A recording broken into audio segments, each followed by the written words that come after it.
In today's video, I will talk about the 10 habits that helped me get to 10% body fat and how it can help you. As you can see, I've been to 10% body fat not only once, but twice, elite level condition. And I help men get in the best shape of their life, get in the same level of condition. 10% body fat, veins on legs, veins on arms, veins everywhere. We have a whole six pack, so this is body recomposition. So let's get straight into it, the habits that I developed with myself and with my clients. So number one, yeah, before we talk about nutrition, training plans, or whatever, as well as that is important, is a routine. Most of you that struggle to get in shape or lose fat or just achieve anything in life is because of your routine. You are what you do every single day. So, how do you think the person that's 10% body fat, what does he do? What does she do every single day? Do they eat the same junk food every day? No, they don't. The 10% body fat can only is aligned with your routine, you know, and the habits in terms of what should you include in your routine. We'll go through it, but you need to act like the 2.0 version that's already 10% body fat. So if you're working a busy job, you need to have 30 minutes of your day, write down the schedule, what time you're going to the gym, what time you're waking up, what time you're having your first meal, what time you're going to kick steps, what time you're going to the gym, and what time you're sleeping, etc. What time you're having family time. Like your version, like if you want to get to 10% body fat elite condition, this is not 15%. You have to sacrifice. Yeah. And this is a lifestyle. You have to remember that. Like, this isn't a phase. You're not trying to get in shape to get abs, guys. You are trying to change your whole life because physique transformation changed my life. It's changed people that I've worked with, and it will change your life. Because most of you right now are not that happy about your physique. Probably, like, if you wasn't watching this video, probably, but you're watching this video because you're intrigued of the habits that will help get you shredded like I did. So therefore there is probably some feeling that, okay, cool, if I'm 10% body fat I will feel better. And guess what, if you feel better, how do you think you're going to attack life? You're more likely to be successful. Like, I live breathe this shit because I love it. This needs to align with your lifestyle, guys. Once you're shredded, then you do a reverse diet. So subscribe up because I'll be making videos of how to do all these things, guys. So you need to act like the person that's already 10% body fat and then repeat that every single day. The second habit is you need to be logging your morning weight. Most of you will log your weight 3 days a week, which I don't really have no issue with. But the thing with that is you want data to drive decisions. The weight will fluctuate when you're in a deficit, when you're losing fat, even though you stayed under your calorie goal, due to water weight, which is due to a whole lot of reasons. Poor late night of sleep, which this means you probably didn't get your body didn't have enough time to digest the meal that you had yesterday, so there'll be water weight, food still in your GI. Heavy leg day, heavy inflammation. You could have done a boxing class, or you could have got into a fight or whatever. Inflammation in your body will raise cortisol, which means your body will hold on to water weight. Yeah. Or another last reason is you had a high sodium, potassium, carb meal than usual, and that will be water weight because carbs hold on to water, guys. So log your morning weight every day because you want to be looking for a weekly average of 0.7 to 1 kg a week, which is the optimum rate of loss, which you won't lose any muscle. This is the rate of loss that I do with my guys, and this is how we get like transformations in like 12, 13, 16, 20, 24 weeks, week on. So log your morning weight every single day. And this gives further accountability, guys, because if you have to log your morning weight, it means, okay, cool.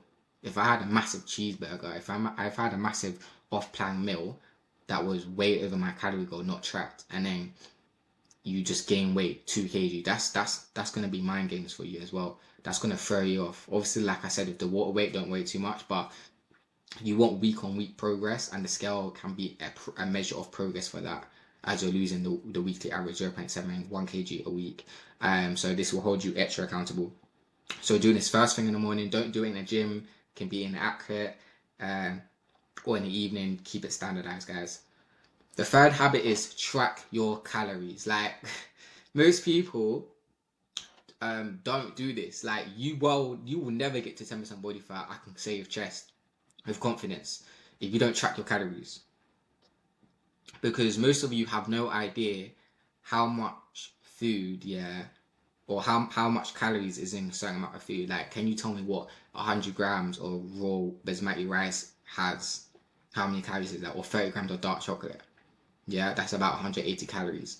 You know, so therefore you need to be tracking your calories if you want to get serious. If you want to get to 10% body fat elite level condition where it is serious, you got to raise the standard. You can't wing it. Yeah, I would only hear you out if you are experienced bodybuilder, you're 4 times Mr. Olympia, that you've tracked calories every day for the rest of your life, that you can eyeball it, but you're not that. You're not experienced. Yeah. So put your pride aside, put your laziness aside, and actually track your calories. Get a scale, weigh the foods, track it. Yeah. And this goes in with habit number 4: eating the same meals every day. Why? Because tracking calories become easier, and then you don't really need to track calories because all you're doing is you're just weighing the foods, because the foods is already tracked because you're having a meal plan. And this is why I recommend a meal plan over hitting your macros, because the problem with hitting your macros, obviously you can still lose weight if you're hitting that calorie goal, but if you're eating different foods, you know, it's just way harder to stay adherent, especially if you're busy. Because then the last thing you want to walk into your house is thinking, what should I eat? But if you have a simple meal plan, and so therefore the foods are easy to meal prep, you can go straight into your fridge, get out the chicken and rice, boom, you're eating. Rather than macros, oh, let me order a takeaway. I couldn't be bothered to, I'm too tired to eat food. Yeah. So therefore a meal plan beats every single day of a macro, fitting foods into your macros, guys. As well as, to be fair, if you're having 5 to 6 meals, which is what I give my clients, you're having whole foods. Again, I'll make a video about nutrition. I'll go in depth, but literally a basic meal plan: lunch and dinner, chicken, rice, potatoes, or chicken, rice, white rice, with frozen mixed veg. Last meal of the day could be 0% fat yogurt, berries, dark chocolate. First meal breakfast could be eggs, berries, oats. Pre-workout fruit, post-workout shake. After your gym, bro. So it can be very, very, like, it will help you get to 10% body fat and help you adherent. That's why I'm saying eat the same meals every day. Like, this is a real hack. you know the fifth habit is 10k steps every day. Like, this will help non-exercise activity thermogenesis, which is another way your body burns fat. So the good thing about steps is you can do this every day. Like, tell me a day where you walked and you felt tired, in terms of it's low impact on the joints, unless you've done a pilgrimage or a big hike, then I understand. But you can hit 10k steps, break it out throughout your day.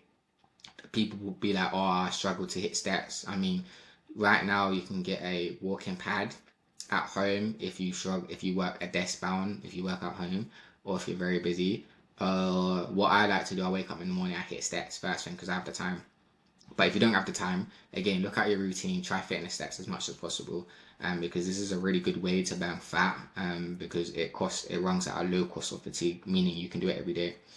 The sixth habit is 3 to 5 training sessions a day. Now, as you know, or you're getting to know on my page, that we just produce recompositions, body recom, lose fat, build muscle.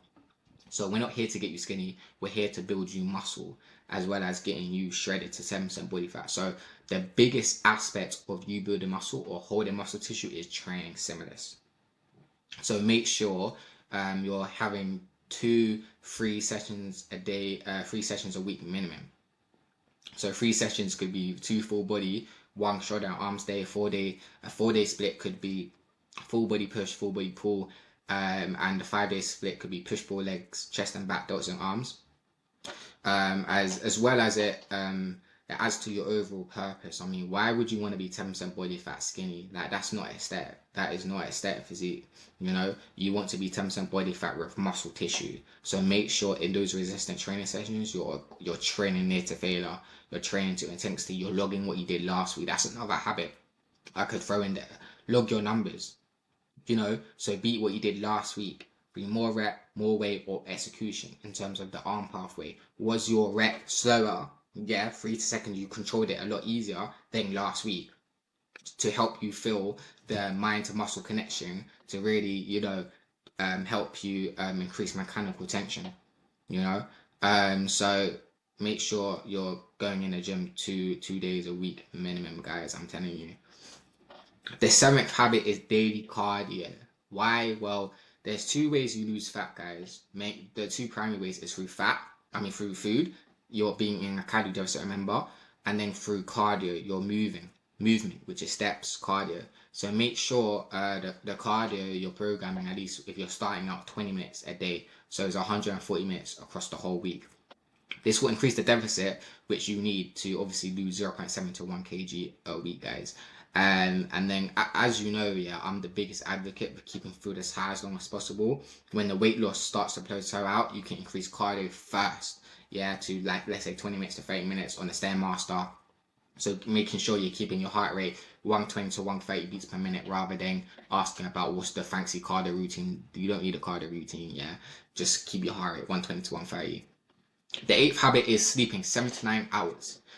Like with anything, like if this was 10 habits to be successful, I would include this, because tell me a positive reason why you will stay up late and it will benefit your life. Nothing, right? Unless you're trying to stay up for a flight, you know. So sleep 7 to 9 hours. This will help keep you sensitive to insulin, keep cortisol low, meaning you will recover a lot faster, guys. If you're in the gym, yeah, and you had a long day of work, sticking to a calorie deficit, you're hungry, you're tired, the last thing you want to do is flipping be on your phone and just staying up late and getting shit sleep. Guys, sleep like a baby. An hour before, don't go on your phone, have your meal 2 to 3 hours, maybe read to help relax your mind, and sleep.